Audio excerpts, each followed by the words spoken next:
magnetic planar and price under 50 US dollar. Very interesting. Let's just have a look here. This is taken from RØDE official store in AliExpress, and just have a look at it. Total score of 4.9 rating from actual buyers and users. Impressive. 82 full 5-star. The smell is strong. Must be good. Okay, and let's just find out what happened to the other three and these two here. Okay, let's just scroll down and have a look. Okay, why is it 2-star only? Okay, it is not worth the publicity. I go back to Knife Studio Beat Studio. Wow, Studio Beat Studio is better than this T10. Let's just find out which one is this. Beats Studio. Let me see.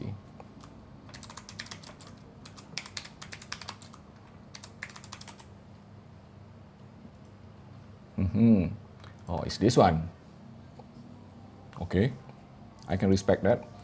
Overhyped bland sound, there's nothing special. It is properly tuned with a bit of everything, but no wow factor. Okay, fair enough, right? But then again, 82 against 5. Super impressive, right? So, to find out, I have one here with me.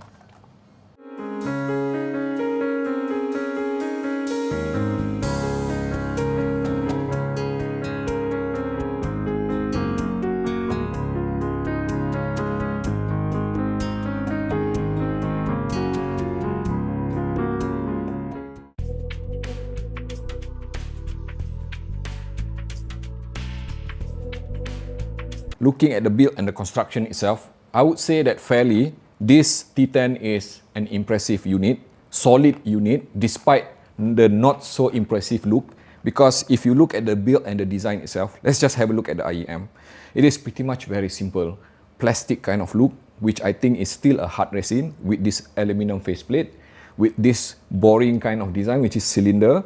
But let's just not talk about the look itself. Let's just talk about the whole package of it. 14.2 millimeter of magnetic planar with the impedance rating of 16 ohm, very low, but the sensitivity is rather low as well at 96 dB.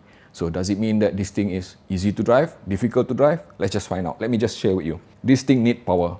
At least I need to crank volume 90 out of 100 on most song. That is an indication that this thing needs power due to that very low sensitivity. When I switch to something which is a lot more powerful like this dongle of mine, which is this Onyx Alpha, and this iBasso DC07 Pro running on high gain 4.4 mm balance, then that is where suddenly this T10 is singing to me. Okay, the kind of performance which I would expect from magnetic planar. Somewhat different kind of design, different from any other IEM that you see in the market nowadays. So with that special kind of design, I would admit that after using it for a while on the roadside like you see now, it is still leaking in quite a bit of noise, ambient noises. So I would just say that the seal factor of this T10S is just simply so-so, not really impressive. But at least the comfort factor is quite good. I was able to wait for up to 3 hours without any kind of abrasiveness or discomfort to my ears. And I think it is highly subjective to the type of ear that you have. I can guarantee you this is perhaps one of the very best when it comes to the handling of transient, speed, resolution, pace, rhythm and timing for anything under 200 US dollar. Yes, this thing was able to resolve even the most complex of passages, recording, okay, composition, which means that it has the speed, the agility to handle different layer of transient, dynamic transients. And we are talking about something which will never sound compressed, something which will never sound congested, and it offers the kind of energy which is some very well balanced between energetic, vibrant, yet super smooth and resolving. Let's just talk about the mid-range itself. It is definitely presenting the mid-range in a way that I would consider as being forward, rich and dense. But the good thing is that it retains a semblance of transparency. So I am not hearing in particular any kind of coloration or any attempt to add, to boost or to reduce the sound of the mid-range itself. So we are talking about, vocals that are sounding accurate regardless of what type of vocal. We can talk about baritone, tenor, soprano, or even contralto. Those type of vocal would sound accurate, at least to my hearing. And the instrument itself being fast, tidy and crisp with ample amount of air, the resolution and the imaging itself seems very impressive as well. The upper frequency of this T10 is also impressive, I would say. It has the kind of resolution, extension and energy which I would consider as being mature. Mature because I am hearing just the right amount of brightness, just the right amount of crispness, but it does not appear sibilant or offensive at all. So I am not hearing any kind of metallic tint to the timbre, to the tonality of the upper frequency itself. So the treble is kind of a bit like, say, very well tuned to a point that even if you are sensitive to treble, you might still be able to enjoy this highly organic sounding T10. The lower frequency of T10 is all about balance. And what do I mean by balance? Balance means the proper balance between mid-bass and sub-bass. So what you can expect from this T10, something which will offer you strong and solid, almost like dynamic driver kind of mid-bass.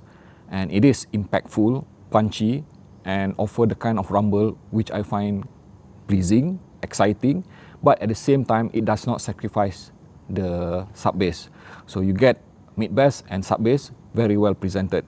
But the key thing is that I would even dare say that, the amount, the density and the volume of the low frequency itself probably would not be high enough for people who love big bass or even bass head, and it would appeal even for people who love either Harman or V sound curve. Soundstage is big and open on this thing, T10s. It is definitely impressive.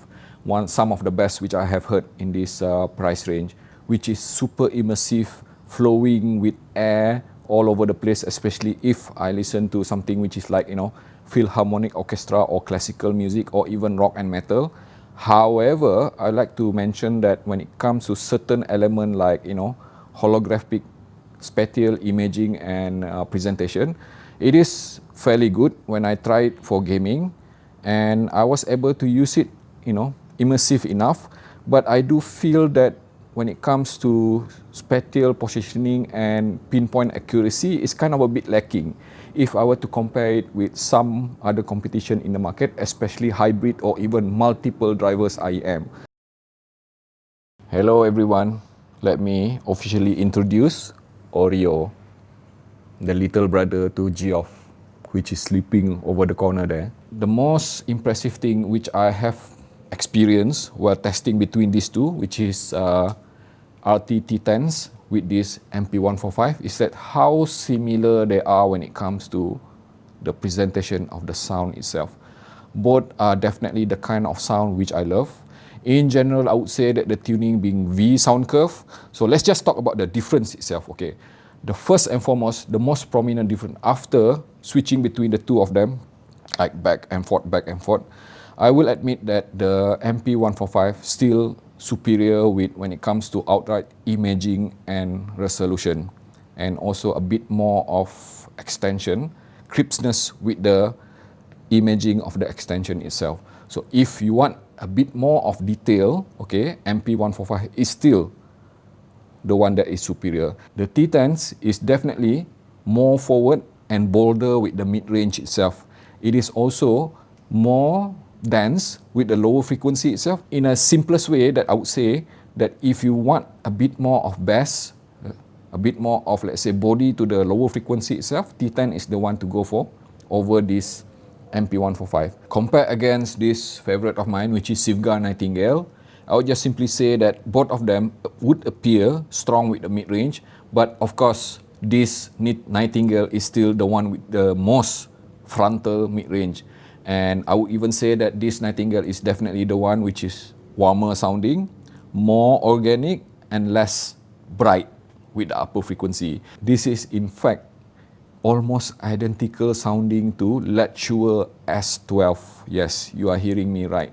Perhaps the main difference is that I do feel that S12 would offer a bit more of transparency and less bassy and less mid-range focus than this T10S.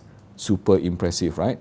It is also pretty much similar to 7Hz timeless, but then again, I would even say that the 7Hz timeless would exhibit a bit stronger prominence on being V sound curve, so less mid-range focus, a bit more focus on the upper frequency and the lower frequency. But all in all, to be able to compete with those IEM, that is definitely, again, the keyword here is impressive. So let's just have a look at where does this T10S sits in the ND Audiobot ranking system. As you can see here, it is easily an impressive IEM. Again, I'm repeating myself, with a total score of 65 out of 100, right in the mix between S12 and timeless. So if you want something which is very well balanced, very well tuned, impressive with the sound, musicality, technicalities, T10s is the one to go for, if you don't mind the odd, quirky looks.